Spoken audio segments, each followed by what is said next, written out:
Ebandeli ya semaine malamu na mabota na bino bipai nyonso bozwami pona kolanda Mag FM mbote na bino Congo Kinshasa, Congo Brazzaville, partout dans le monde. Tofungola Mag FM pona koyebisa bino ba dega mvula esalaki Mag FM ekitaki na commune ya Limete na quartier Funa, plus précisément na avenue Forgeron et Paiwapi, population bazalaki inondé na mai bolanda.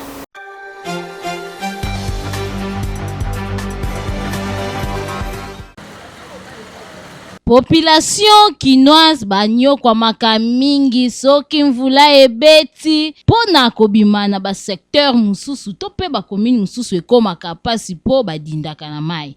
Ndeti awa tozali na commune ya Limete, plus précisément côté ya Forgeron et Paiwapi, botala ndenge quartier oyo ebongwani nango liziba. Mai etondi surtout côté ya pont Dilandos, encore PC ya pont oyo ici et boucha bino moko botala ndenge population a komi na difficulté ya circulation po salite ya kosakana te.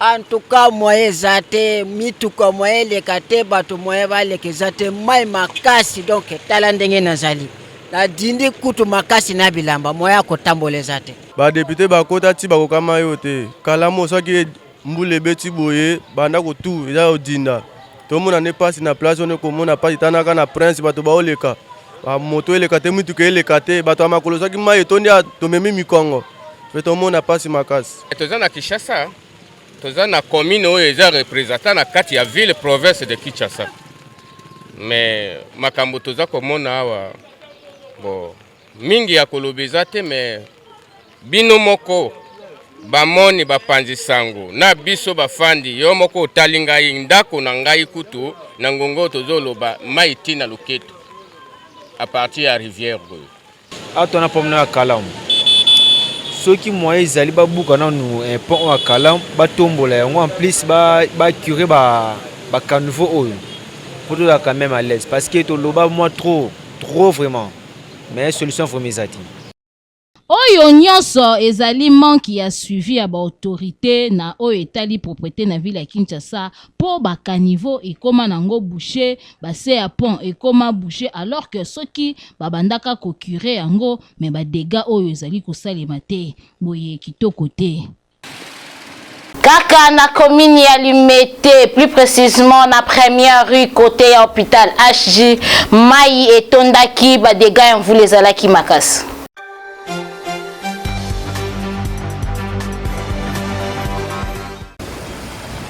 Kozanga kokure ba caniveau na ville province ya Kinshasa yango ezali cause ya kobeba ya banzela mingi na ville province ya Kinshasa.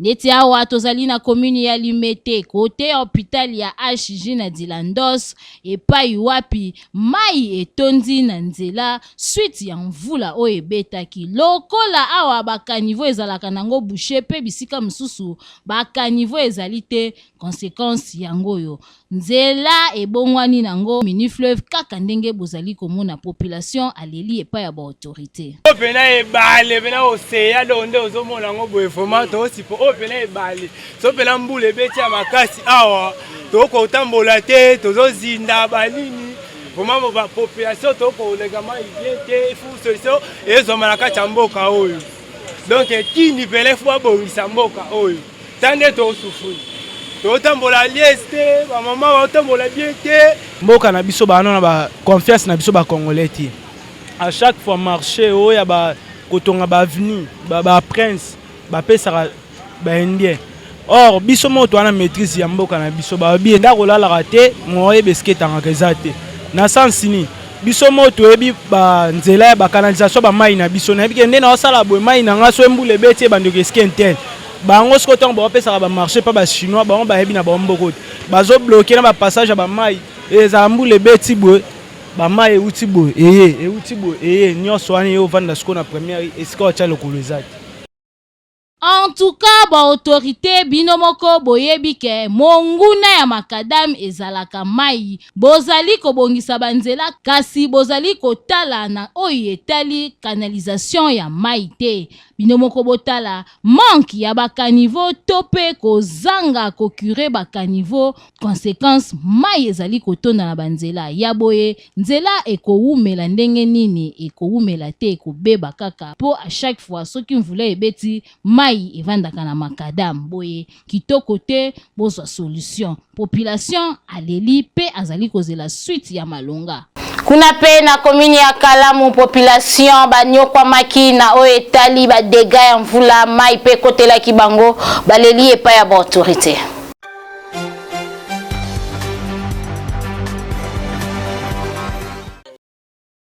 Mutu oyo aloba après la pluie vient le beau temps. Aeske ayaki na Kinshasa, capitale ya République démocratique du Congo.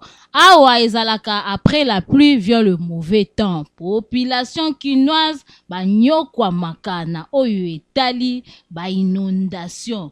Awa tozali na direction Kasangulu juste na place oyo babengaka quartier latin oyo ekenda Nsango. Bino moko botala ndenge bakinois badindaki mwaye kutu ya kobimezali te po ba aveni tu mai na mai lokola pe congolais aprofitaka na ye na mbula kobwaka basalite ba mai yango fulu mutu nyonso azali obligé azwa mwa kombo alekisa salite elongwa liboso ya lopango na ye pona kotambola pasi swat bamemio na mukongo swat ondimi na yo kokota mai oyo ya salite pona obima soki oza na posa kokende musala noki te vanda na o na ndaku zela ti mai ekokauka na yango Mag FM emituni eske ba autorité ba monaka makambu population ezali ko vivre bourgmestre ya commune ya Kalamu azali komona tope azali komona te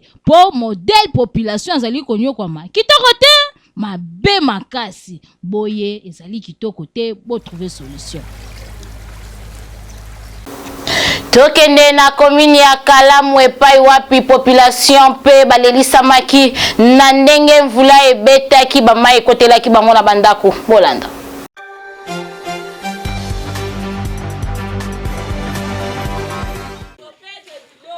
Mvula oyo ebetaki mokolo ya lobi kobanda 18h tina tongo esali ba dégâts ebele.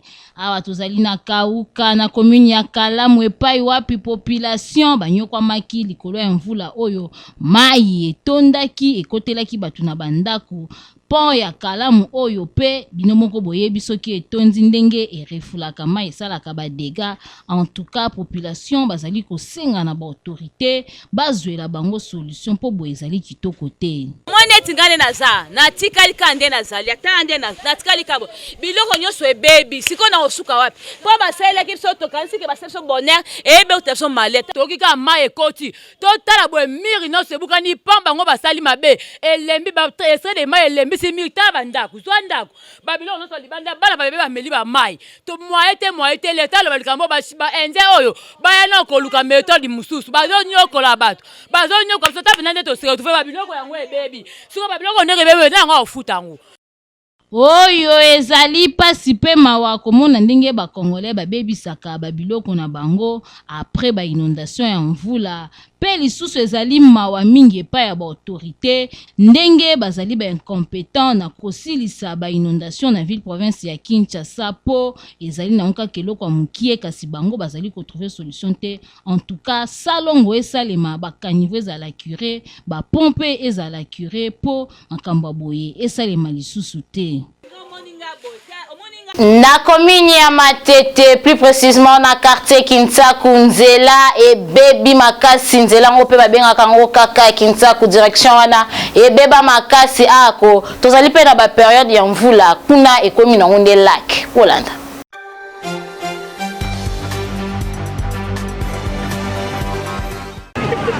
Oyo bozali komona boye ezali nango na village Kimbilangundu te kasi ezali na Kinshasa capitale ya République démocratique du Congo.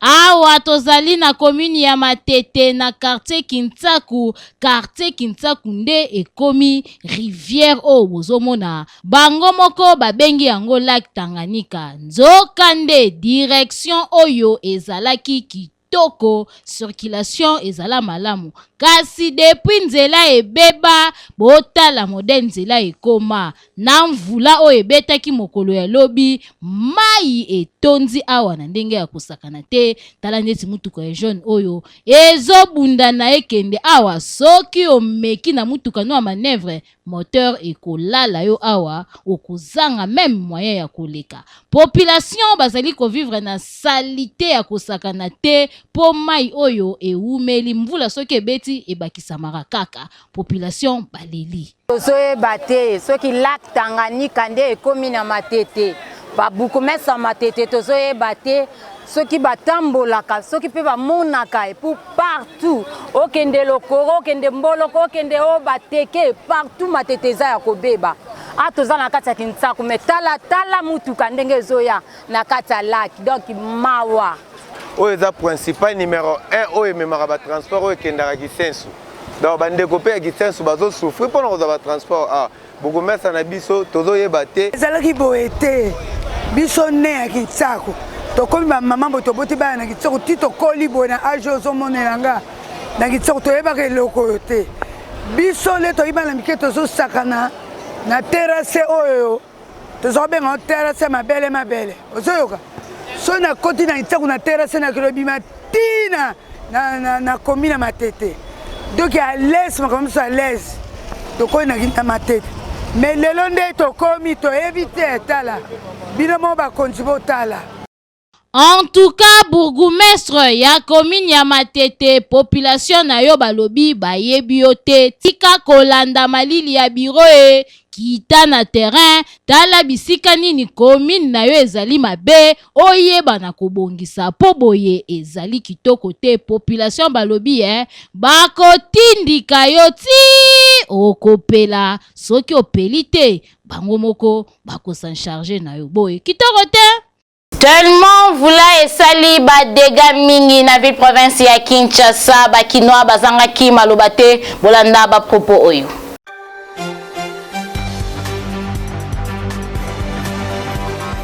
Tanda singa indaku. Lobi do ezaki ko lobi ezaki lo ka vito bomo ina bana ngai. Do ndaku nyose pindo mto za mal à l'aise. Ba lobi abato buka batongela biso beto batela biso da costume awa bazwa ka respect do na suki wana makasa lo bakuta ezata pona moya ko vivre ezata na place so bazwe biso ba lukela biso solution ba ko tela biso po awa naza na posa boyo bo libérer biso na place oyo posa na soki to fandi kaka na place oyo na biso na bana to kokufa ezaka mbula soki ebeti maye etondi ekosi na bandako biloko ndako ezobeba na seki penza lisungi penza boya na mbongo pardon boya na mbongo bopesa biso to butuka place nini tokokende po penza tolembi tala ndenge tozovivre bato bakoyoka kokufa toboyi makambo na bana tala mayi te na ndako tala mayi bandako nyonso wana eza mayi eza bien te tosenga mokonzi ya mboka oyo toswetake lelo abima président de la République démocratique du Congo to se planer pe to lingare mingi ata la biso be région des osala makoto vraiment izoleka très makasi efficace makasi donc mutu ya ko tchalo boko azate vraiment a souhaité aluka bato bien o ya ko travailler ba normal puisque makamyo surtout esala manamboka et bele bazoko sa biso ba boulevard so coach na ba veni o coach na ba prince ya mike donc négatif. Papa, biso moete. Vedi ke bendia u bosa misala awa, vedi ke bosa lango na ndenge mo ya malembe. Awa basa da moi bien. Bakanaliser da mai moi bien. Mais kotoyo tande zali. C'est ici la raté. Mbule betaki samedi. Ta dega. Et buki le pango ya bato awa.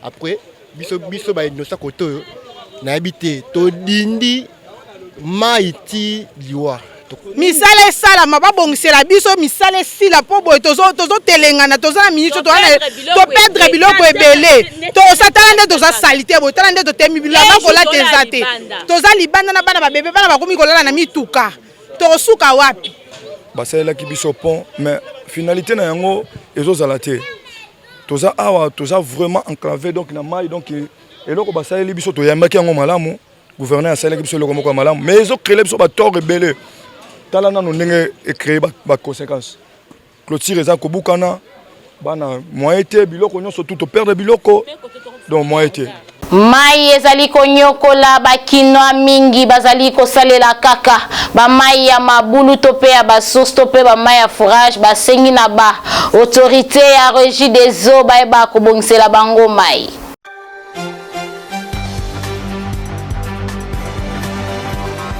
Lelo na Kinshasa pona kozwa mai ya régie des eaux ekoma pasi na ndenge ya defwa te. Po soki otamboli na ba commune mingi okokuta ba robinet etikala nango ba échantillon ya pamba kote mususu pe ba tikala jamais komona mai ya régie des eaux. Donc kini ya lelo sans forage mawa plein po okonyo kwa malokola nyoka. Yango soki otamboli presque partout okokuta forage to sterne do na ba parcelle mususu po soki ozeli régie des eaux okozela mukombo so azanga mokila okolela okozanga na mai ya komela. Batu misusu pe lokola toza na periode ya mvula soki kaka mvula ebeti a charger mai na ye na ndaku po esunga ye na komela pe kosalela misala ya ndenge na ndenge. Yango tozali kosenga kaka na bakonzi ya régie des eaux batala nanu likambu oyo po oyo ezali manque a gagner po na bango pe ezali soni makasi komona mboka lokola RDC o ezali na ba rivière ebele pe en pleine capitale kasi population bazali konyo kwa mana o etali eau potable.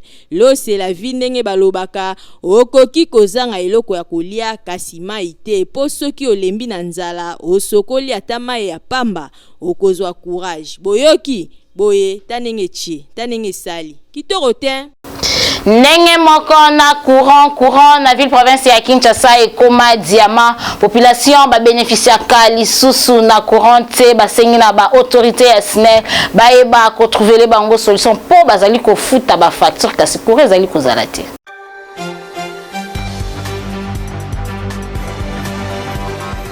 Na ville province ya Kinshasa bakinoa bakoma konyo kwa makasi na oyo etali courant.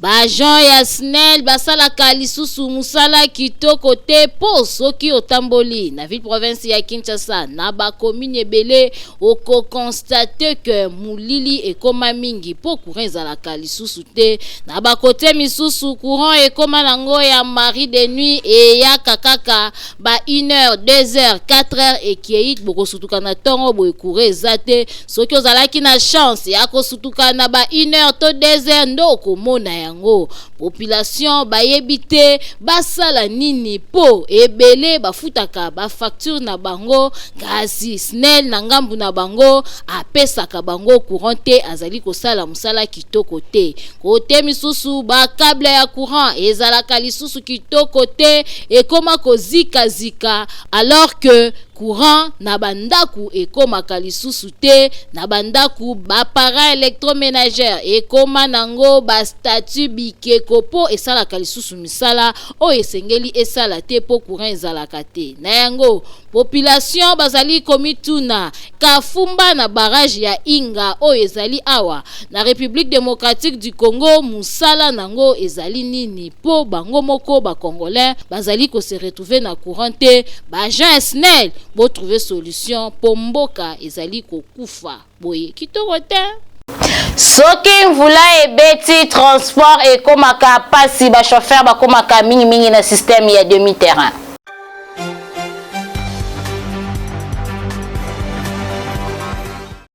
Na bakwe mingi awa na kini soki kaka mvula ebeti transport en commun ekomaka pasi na ndenge ya mukete toyebaka te ezalaka nini ba chauffeur na ba receveur bakomaka na balangage moko ya mabe envers ba client soki otuni ye oke wapi akopesa réponse te aleki mbango ndire akomema batu te kasi après quelques minutes okomona ye aleki na batu na kati donc akozwa batu esika motema na ye elingi nzokande ezali malamu te tango ozali kosala musala sala yango na bosembo nzambe pe akopambola yo motema mabe efutaka te mutu oyo azoleka wana oyebi te lobi akoki kosomba mutuka okomi pe travailleur na ye na bapeyi mususu mbula ebeta te transport ezalaka kaka ndenge moko me awa si sekomaka nef boye kitoko te. Bakinois bazokoka lisusu kolia malamu te a cause ya komata ya biloko na bawenze population bazali kosenga na ba autorité babongisa social.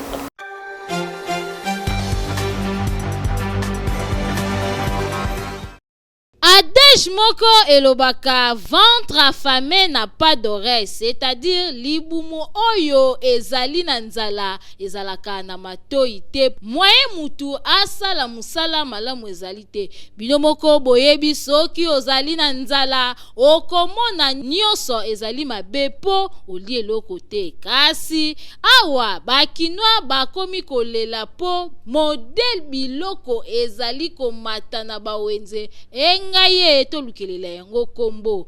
Population bazali koyeba te bako survivre ndenge nini na mabota na bango. Bino moko boyebi soki dollar emati biloko pe emataka. Kasi ya pas ezalaka ke soki dollar ekiti biloko ekitaka te etikalaka kaka na tomoko ya likolo. Na yango population bazali komituna le peuple d'abord oyo mukonzi ya mboka lobaki ezalaki nango kaka slogan to pe nini po peuple yango bazali ko souffrir bazali kokoka ko survivre te na mabota na bango na oyo etali kolia biloko nyonso cher ya kosakana te. Pona yango bazali kosenga na ba autorité babongisa social soki kaka congolais to pe kinois a se retrouver na domaine ya kolia e kozalelo komoko ya kitoko kimoyibi pe makambo mabe ekoki kokita po mingi bazali kosala mabe a cause ya nzala. Vraiment gouvernement congolais bo fongola nanu misu côté social kinois azongela kolia lipa ya tongo atami bale pe na pokwa alie kitoko na libota na ye boyebela.